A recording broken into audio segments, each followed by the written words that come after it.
Listen to the podcast. Just search for Hancock and Kelley.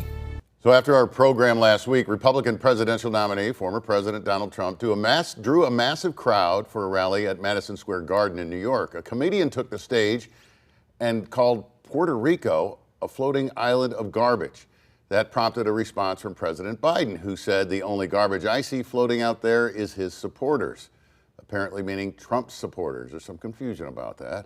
Then during a campaign stop in Wisconsin, a short time later, Mr. Trump hopped into a garbage truck bearing a large Trump campaign sign. Another viral campaign moment was born, flipping the script on the offensive remarks from his rally at Madison Square Garden.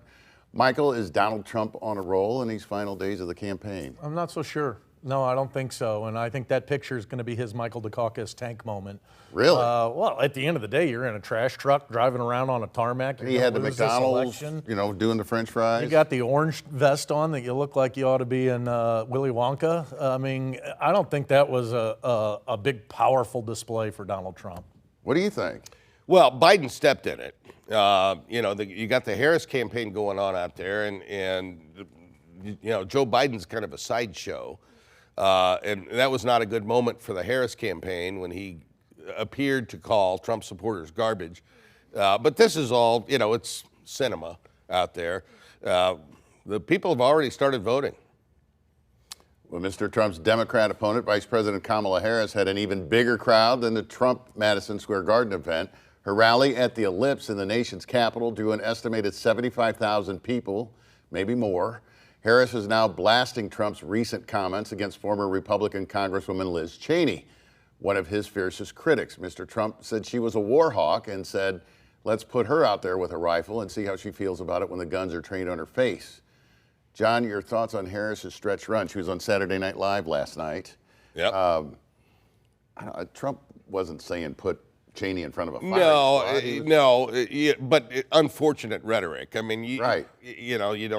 That's an unforced error by Donald Trump. Harris plateaued right after they kicked Biden out, and she had the convention bump and all of that. She plateaued.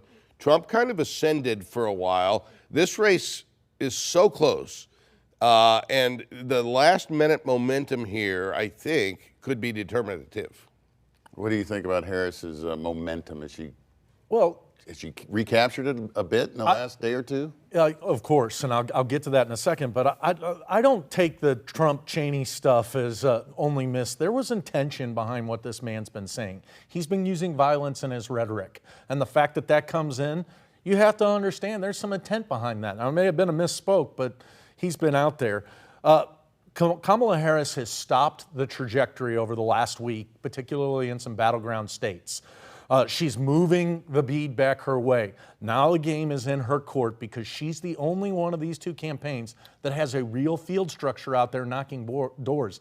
Nearly 2,000 doors in Pennsylvania alone being knocked every hour. The Republicans have nothing other than the show and the social media. Still to come on Hancock and Kelley. John and Michael's election predictions. We'll see.